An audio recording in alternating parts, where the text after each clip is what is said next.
All right, we are now joined by Aric Almirola, driver of the number 10 Smithfield Ford for Stewart Haas Racing. Eric's coming into the weekend with some momentum, coming off an 8th and a 3rd place finish the last 2 weeks, led a lot of laps in New Hampshire. So with that, we'll open things up to the floor here. Start with Dustin up front.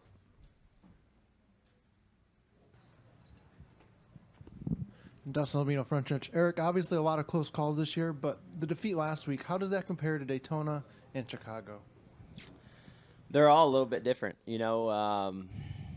Daytona leading on the last lap, biggest race of the year. Chicago led a lot early, definitely had a dominant car, and, then two loose wheels and kind of set up the beginning of defeat rather early in the race, where Loudon was like, all right, like, we've got a car capable of winning. It's towards the end of the race. We had just passed Harvick with 40 laps to go and was kind of setting sail. And so it was like there, like, they're all a little bit different, but all very capable of leaving those racetracks with trophies.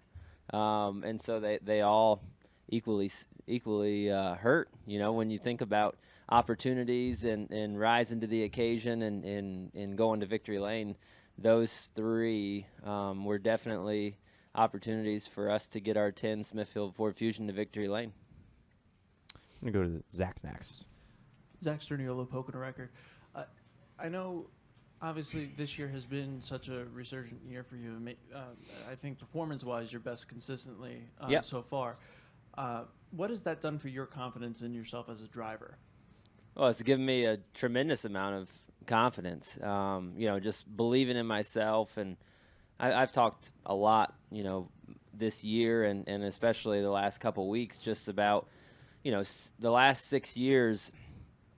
I've always been unsure. Rather is it the equipment, is it my team, is it me? Do I just not stack up? Am I holding the team back? You just always question. I think it's very natural, just as a human being, to question everything, but particularly yourself. And so having this opportunity, driving, the best equipment in the garage at Stewart Haas Racing, and me being able to rise to the challenge and go out there and run up front and lead laps and be competitive, it gives me a lot of confidence in myself and in my ability to know that, given the right circumstances and the right opportunity, that I can go and compete with the best. Here at Pocono, I know this hasn't been your best track by any means, but last month, qualified 34th, ended up with a 7th place finish. What are your expectations here coming into this weekend? Is this a top 5 weekend for you, do you think? I think so. First and foremost, we're going to qualify better than 34th. We had a tire issue in qualifying that set us back, and we kind of spent the entire race kind of clawing our way back to the front. So I feel like we'll get off to a better start this weekend, and we know we've got speed in the cars, so I feel good about it. I've never said that before. In whatever 12, 14 trips to Pocono, I've never said I feel good about coming into the weekend at Pocono, but this weekend I do. I'm excited about the weekend, and I'm actually looking forward to racing here at Pocono. I think we'll have a good enough car to go and run up front. All right, we'll go to Jerry and then Kelly. And Jerry Jordan kicking the tires on and PRN. I want to fast forward 1 week to Watkins Glen, and you can't compare what you've been there with in the past versus what you've got this year. But how do you feel about going into the road course race, plus knowing that you're going to have a road course race in the playoffs? Is this a lot of importance to you, plus there's some momentum you have going forward? Yeah, absolutely. Road course racing has been arguably my Achilles heel throughout my career, and I don't claim to be very good at road course racing at all. I've always worked really hard at it to try and be better. Because as a race car driver, you want to be versatile. You don't want to be able, you want to be able to contend for wins on super speedways, intermediate tracks, short tracks, challenging tracks, and road course tracks. So you don't want to be weak in any one area. And so for me, that's been a big challenge to, if you will, conquer road course racing. And I've put a lot of effort into this year and into being a better road course racer, and had a lot of help with that. But with Ford, they've helped me a lot with a lot of time in the simulator. With our race team at Stewart Haas Racing, just with a lot of data to look at and a lot of things to study. And then on top of that, running the K&N race out in Sonoma before the Cup race, I feel like that helped me a lot getting ready for Sunday. And I got my first ever top 10 on a road course out at Sonoma, and had a really good run, was really fast. Same thing going into Watkins Glen. I've worked really hard studying data, getting ready in the Ford simulator, and then we're fortunate enough to have Stewart Haas Racing and go bowling for that weekend. It's the go bowling weekend at the Glen. So we're gonna have a go bowling car on the racetrack on Saturday in the Xfinity race, which I feel like is gonna help get me in a rhythm for Sunday, and hopefully that will pay off and help Sunday at Watkins Glen. But road course racing is definitely not something that I'm overly comfortable with, and something that I claim to be good at by any means. But through hard work, I'm trying to get a lot better at it, and I feel like I have. And we'll go to Kelly next. Kelly CrandallRacer.com. Aric, this may sound odd, but you just mentioned how this year is helping you gain the confidence to run up front and contend with the best of them. In a way, are you kind of learning how to win? After the last couple years of where your career was and the expectations were certainly different.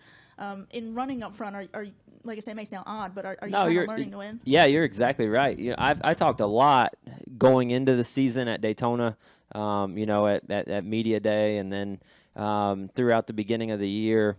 I talked a lot about how I felt like a rookie again. I kind of approached this year trying to erase everything from my memory bank and start with a clean slate and a fresh sheet of paper, and a lot of it with the poking and prodding of Johnny, my crew chief, just like, hey, let's start clean. Let's learn together. Let's grow together, and let's start. Let's build our foundation together. And I've really approached this year that way. And yes, I have had to relearn, different techniques and different things that I'm doing in the car. I've learned how to race completely different. It really is a different atmosphere when you're running inside the top 10 and top 5.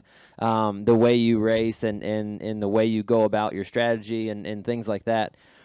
For the last 6 years, you race tooth and nail for the lucky dog every weekend, and you're trying to, your strategy revolves around taking wave arounds and trying to figure out how to get back on the lead lap at the end of the race, and how to be creative with your strategy to put yourself in position to get back on the lead lap.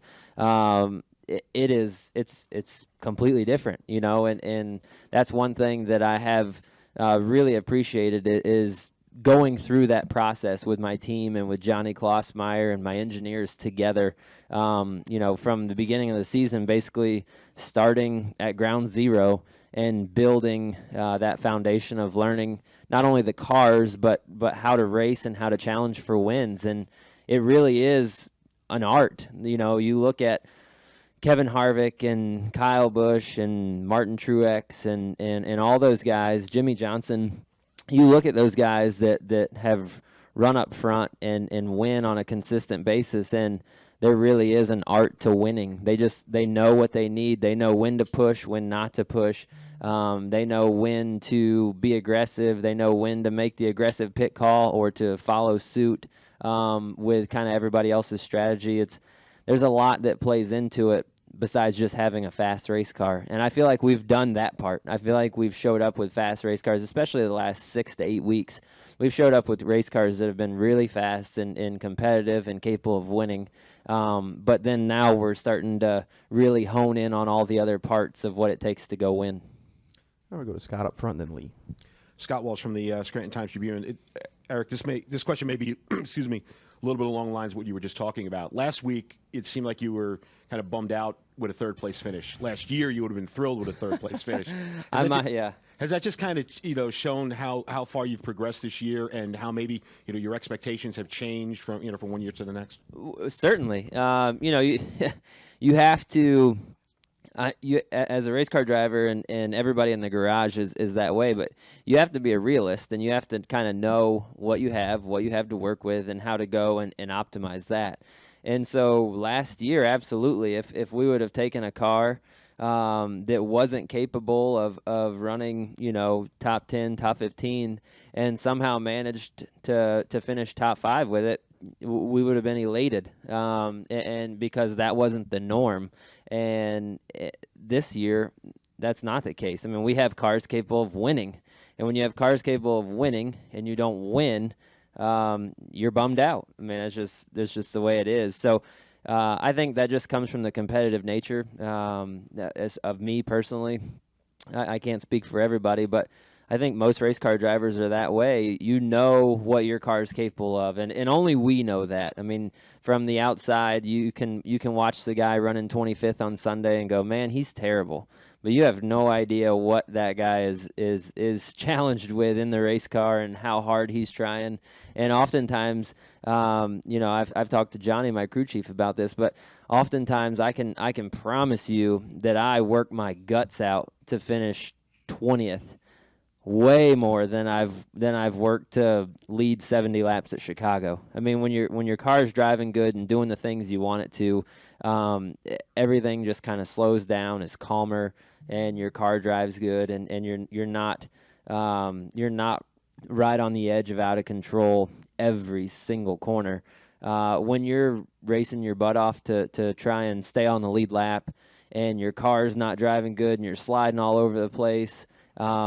It's a lot of work. And so you go into the race weekend and what you're faced with, and the challenge ahead.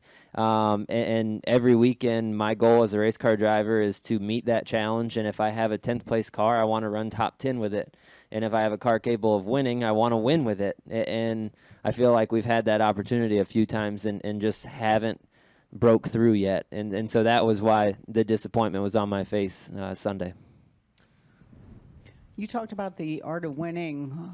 Is there an art to closing as well, and what do you need to do to finish the deal? Yeah, there is. You look at every form of major sports, and there are the people that want the ball in the last few seconds of the game, and there's the people that are going to pass the ball in the last few seconds of the game. And I've claimed going into this season that I want to be that guy that wants the ball, and so yes, there is an art to closing. We as a team have got to get better at that. It's not any one thing, it's not any one man, but I'm a big part of that, and so I have to do my part. And when you look at Loudon, you come down to a restart with 36 laps to go, and I've got the best car, I feel like, restarting third, pissed off that I didn't come out with the lead, but still got a really good opportunity in front of me to go challenge for the win.